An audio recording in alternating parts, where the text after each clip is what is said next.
sworn before you and Almighty God the same solemn oath our forebears prescribed nearly a century and 3/4 ago.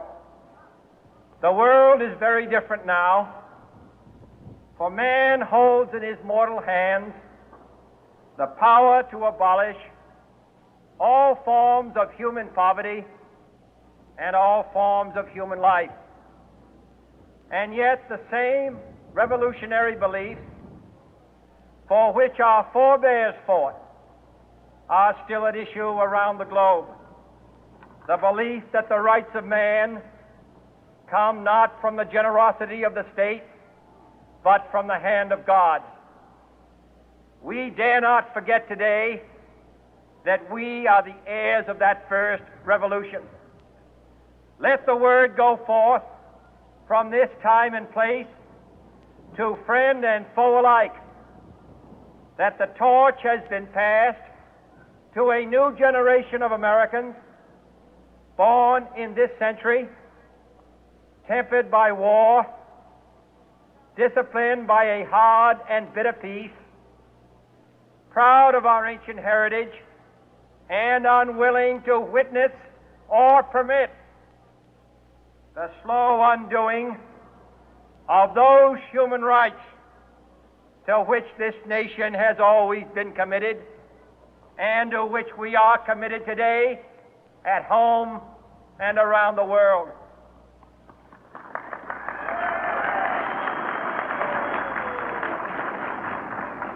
Let every nation know, whether it wishes us well or ill, that we shall pay any price, bear any burden, meet any hardship, support any friend, oppose any foe to assure the survival and the success of liberty.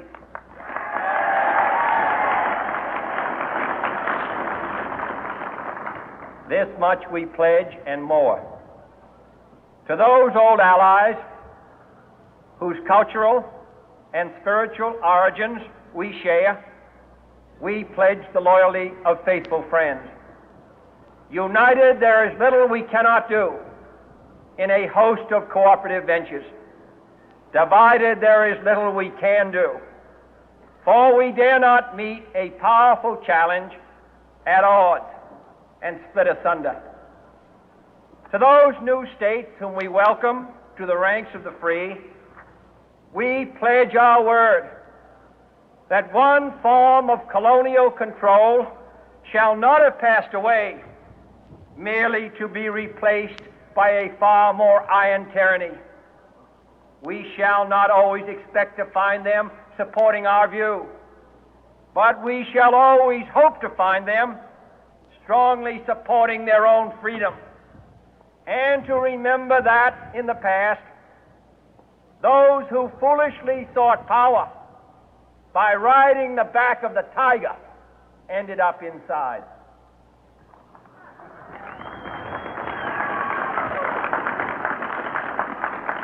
To those people in the huts and villages of half the globe struggling to break the bonds of mass misery, we pledge our best efforts to help them help themselves for whatever period is required, not because the communists may be doing it, not because we seek their votes, but because it is right. If a free society cannot help the many who are poor, it cannot save the few who are rich.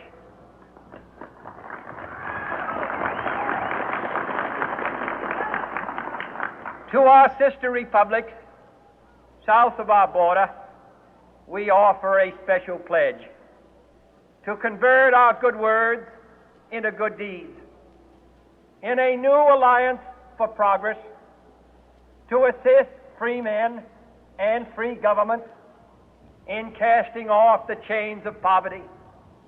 But this peaceful revolution of hope cannot become the prey of hostile powers. Let all our neighbors know that we shall join with them to oppose aggression or subversion anywhere in the Americas. And let every other power know that this hemisphere intends to remain the master of its own house.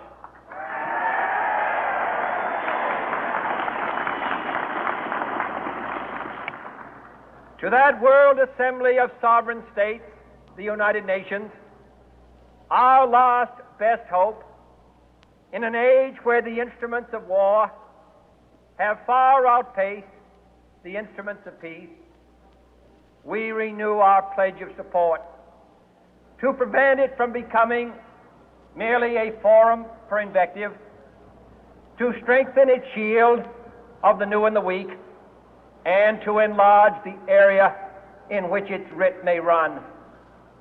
Finally, to those nations who would make themselves our adversary, we offer not a pledge, but a request that both sides begin anew the quest for peace. Before the dark powers of destruction, unleashed by science, engulf all humanity in planned or accidental self-destruction, we dare not tempt them with weakness, for only when our arms are sufficient beyond doubt can we be certain beyond doubt that they will never be employed. But neither can two great and powerful groups of nations take comfort from our present course, both sides overburdened by the cost of modern weapons, both rightly alarmed by the steady spread of the deadly atom, yet both racing to alter that uncertain balance of terror that stays the hand of mankind's final war. So let us begin anew, remembering on both sides that civility is not a sign of weakness, and sincerity is always subject to proof. Let us never negotiate out of fear, but let us never fear to negotiate.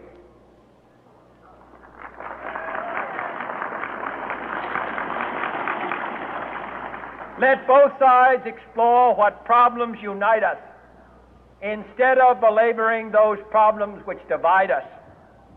Let both sides, for the first time, formulate serious and precise proposals for the inspection and control of arms, and bring the absolute power to destroy other nations under the absolute control of all nations.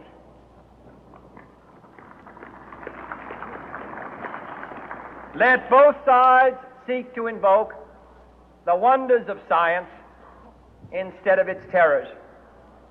Together, let us explore the stars, conquer the deserts, eradicate disease, tap the ocean depths, and encourage the arts and commerce. Let both sides unite to heed in all corners of the earth the command of Isaiah to undo the heavy burden and let the oppressed go free. And if a beachhead of cooperation may push back the jungle of suspicion, let both sides join in creating a new endeavor, not a new balance of power, but a new world of law, where the strong are just and the weak secure and the peace preserved. All this will not be finished in the first 100 days, nor will it be finished in the first 1,000 days, nor in the life of this administration, nor even perhaps in our lifetime on this planet. But let us begin.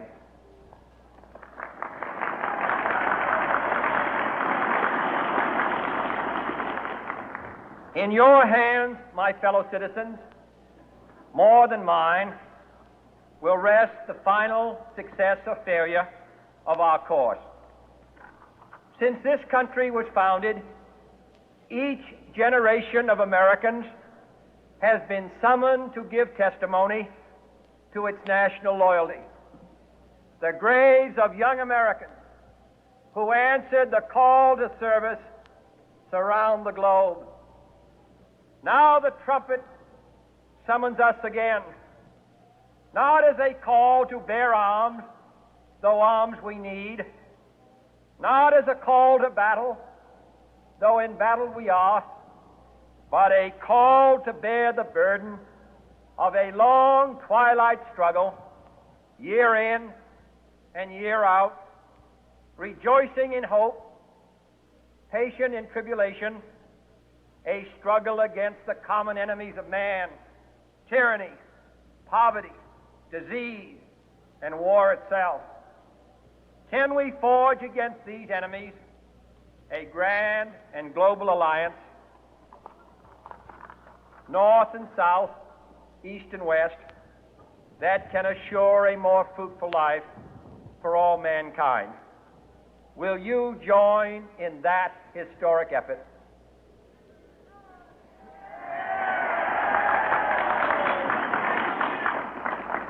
In the long history of the world, only a few generations have been granted the role of defending freedom in its hour of maximum danger. I do not shrink from this responsibility. I welcome it.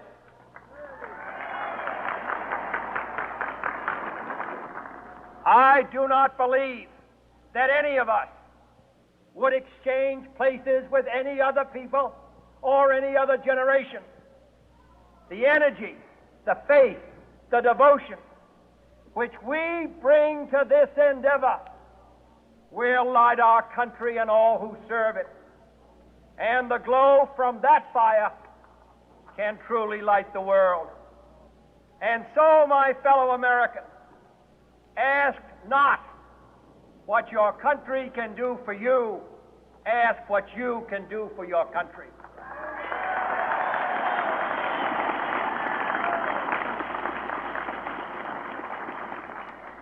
My fellow citizens of the world, ask not what America will do for you, but what together we can do for the freedom of man.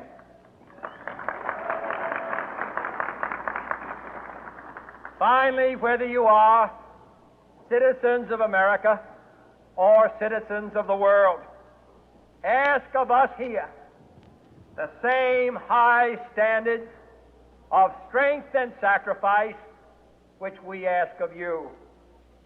With a good conscience, our only sure reward, with history the final judge of our deeds, let us